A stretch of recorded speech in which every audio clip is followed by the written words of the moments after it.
చంద్రమ్మ బావిలో దూకి చనిపోయిన మరుసటి రోజు జమీందారు అలాగే అతని కొడుకు ఇలా మాట్లాడుకుంటారు. జమీందారు, ఏమైందిరా చంద్రమ్మ అని కొడుకుని అడిగారు. అప్పుడు కొడుకు, తను ప్రేమ ప్రేమ అని చెప్పింది, కానీ నేను నా కోరిక తీర్చుకొని వచ్చేశాను అని కొడుకు చెప్పాడు.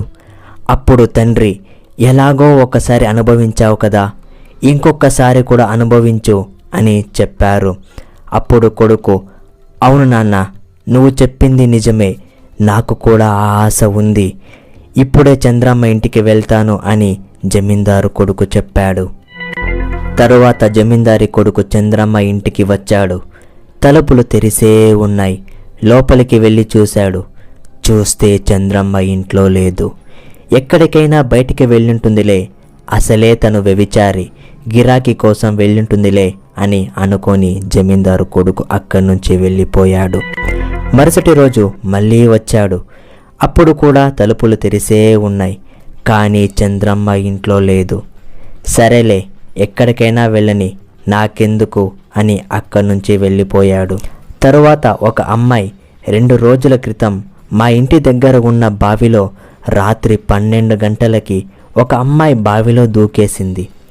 అది చంద్రమ్మ ఏమో అని నాకు అనిపిస్తుంది అని ఇంకొక అమ్మాయితో చెప్పింది.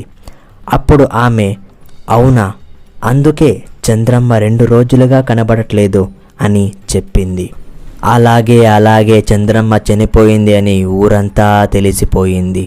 అలాగే జమీందారి కొడుకు కూడా చంద్రమ్మ చనిపోయింది అనే వార్త తనకి తెలుస్తుంది. అప్పుడు జమీందారి కొడుకు, చనిపోయిందా?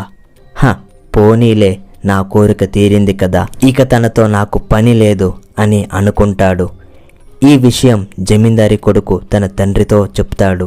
అప్పుడు జమీందారు, పోనీలే, ఒక పీడ విగడైపోయింది అని అనుకుంటాడు. ఆ తరువాత జమీందారు కొడుకు, నాన్న, నేను వేరే ఊరికి వెళ్తాను, నాకు కాస్త మనశ్శాంతి కావాలి అని చెప్తాడు. అప్పుడు తండ్రి, సరే వెళ్ళు, నీ ఇష్టం అని చెప్పి వెళ్ళిపోతాడు. ఆ రోజు రాత్రి సరిగా 12 గంటలకి బావిలో నీళ్ళు శబ్దం గట్టిగా వినపడుతుంది. ఆ శబ్దం ఏంటి అని పక్కనే ఉన్న వాళ్ళు లేచి చూశారు.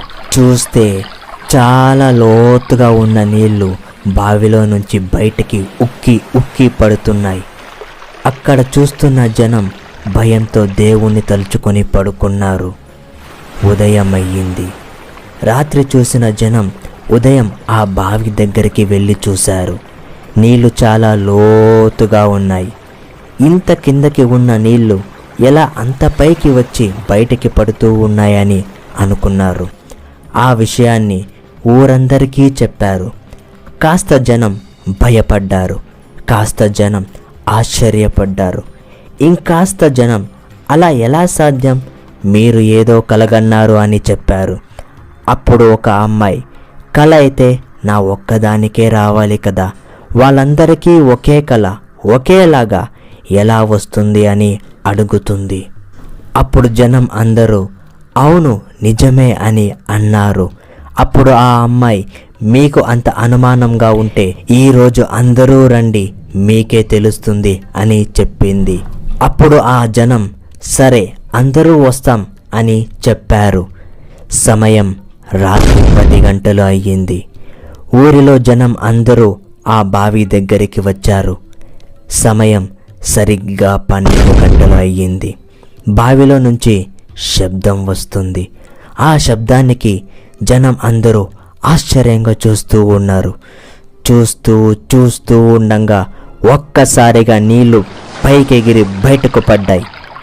అప్పుడు ఆ బావిలో నుంచి ఒక అమ్మాయి ఏడుపు శబ్దం వినిపిస్తూ ఉంది. ఆ ఏడుపు శబ్దం విన్న జనానికి భయం వేసింది. అప్పుడు అందరూ వెంటనే పరుగు తీశారు. కాస్త సమయం అయ్యాక ఏడుపు శబ్దం ఆగిపోయింది. నీళ్ళు శబ్దం కూడా ఆగిపోయింది. ఉదయం అయ్యింది.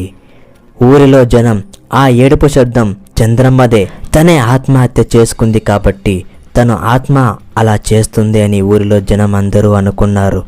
ఆ తరువాత జమీందారికి ఈ విషయాన్ని తెలియచేస్తారు ఊరిలో జనం. జమీందారు ఏం మాట్లాడుతున్నారు?